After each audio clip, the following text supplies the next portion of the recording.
Two friends with a passion for food Ben and I were always good eaters. who turned a little Vermont ice cream shop The lines were out the door from the very beginning. into one of the most famous names in the business. We had this tremendous brand equity. A company on a mission to mix social activism and business.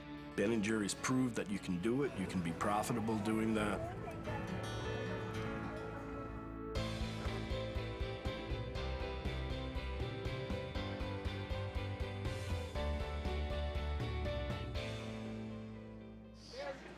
Free Ben & Jerry's.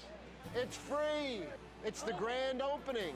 Free Ben & Jerry's. He is the unassuming co-founder, drumming up excitement for the opening of yet another scoop shop that bears his name. He is 54-year-old Jerry Greenfield. This Ben & Jerry's scoop shop in Detroit is the 450th one to open across the country. Ladies, what I got for you? Everyone seems to have a favorite flavor. Butter pecan. Chunky Monkey. Triple caramel chunk. This is a partner shop, a shop owned and operated by a non-profit organization. For this one, Ben & Jerry's teamed up with Goodwill Industries to provide at-risk teens with job training. This is a way to have an outlet to sell ice cream and at the same time be supporting a nonprofit and the mission that they have. All the profits from the shop's operation will go right back into the program. It's a unique attitude toward business. One that Jerry's partner, Ben Cohen, takes to Capitol Hill. Ben is here to lobby on behalf of his organization, Business Leaders for Sensible Priorities. So you're the man. Well, no, you're the man. Ben is drumming up support for proposed legislation to take 15%, an estimated $60 billion, out of the annual military budget and redirect it to education and healthcare. It's our pen. It's a cool pen, you know.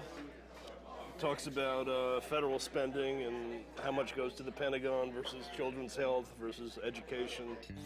Ben walks the halls of Congress looking for a bill sponsor. He has been working on this cause for nearly a decade.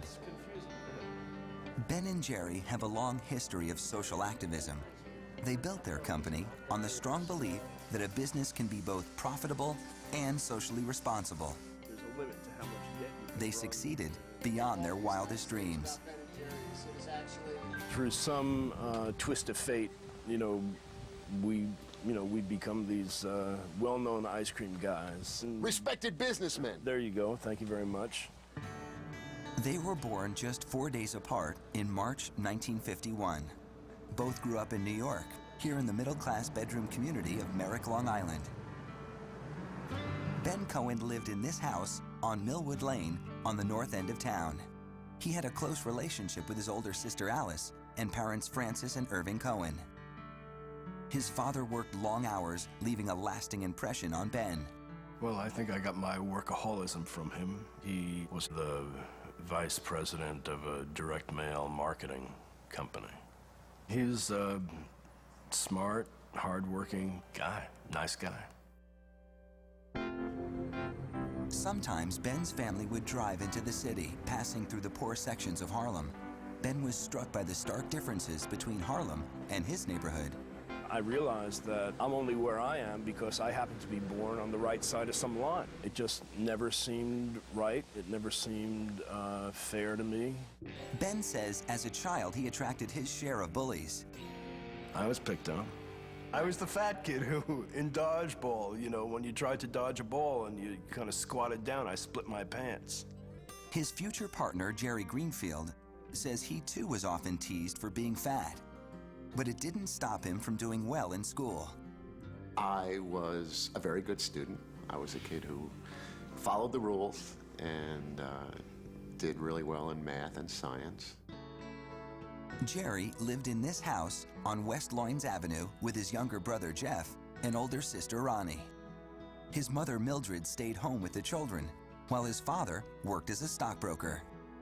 He had a great sense of humor, and he had a very healthy questioning of authority. Ben and Jerry met in 1963 in 7th grade gym class. They were running the mile, but had fallen far behind their classmates. The coach was yelling at us that if we didn't run the mile in under 7 minutes, we'd have to do it again, and Ben would yell back, "Gee, coach, if I don't do it the first time, I'm certainly not going to do it the second time." That made an impression on me. In the fall of 1966, both boys enrolled at Calhoun High School. It was here that Ben and Jerry became close. The two weren't part of the fast crowd, but had a tight-knit circle of friends.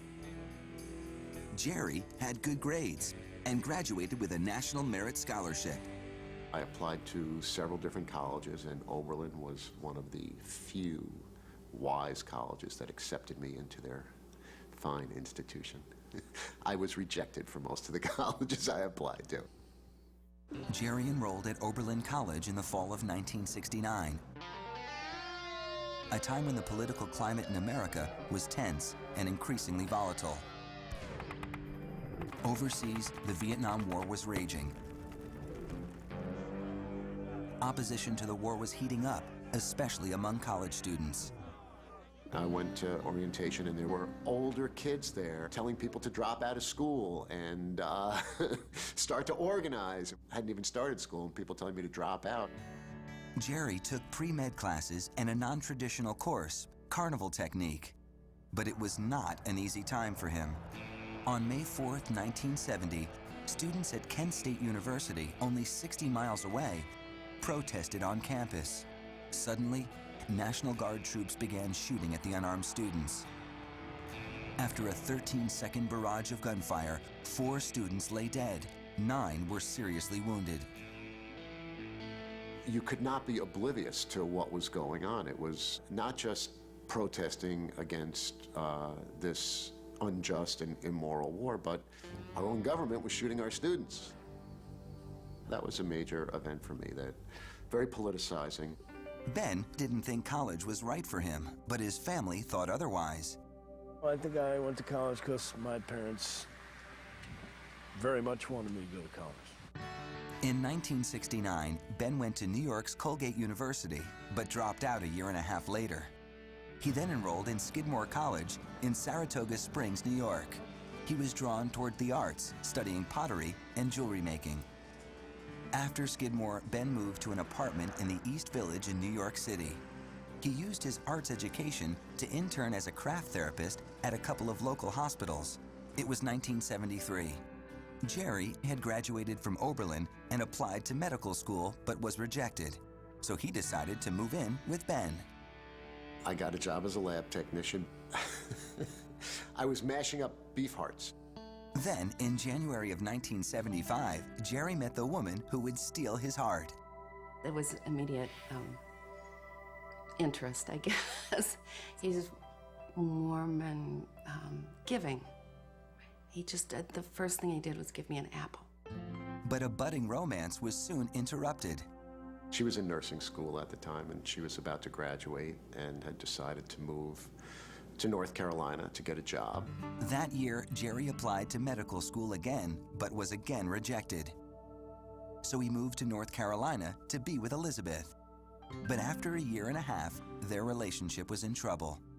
I didn't feel as appreciated as I wanted to be, and I took off to Virginia. She dumped me. She dumped me. Can you imagine? Jerry turned to his friend Ben for support. Ben was now teaching arts and crafts in Paradox, New York.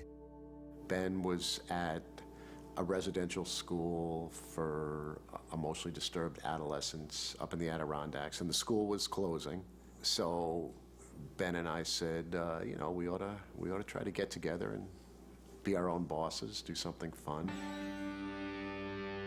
They were in their mid-20s with no careers and no real direction. What they did have was a spirit of adventure and each other. We didn't have much to lose. We had nothing. It was something to do. It was an adventure. It was a project. And we thought it was a big risk in that, you know, 9 out of 10 new businesses fail. And why shouldn't we?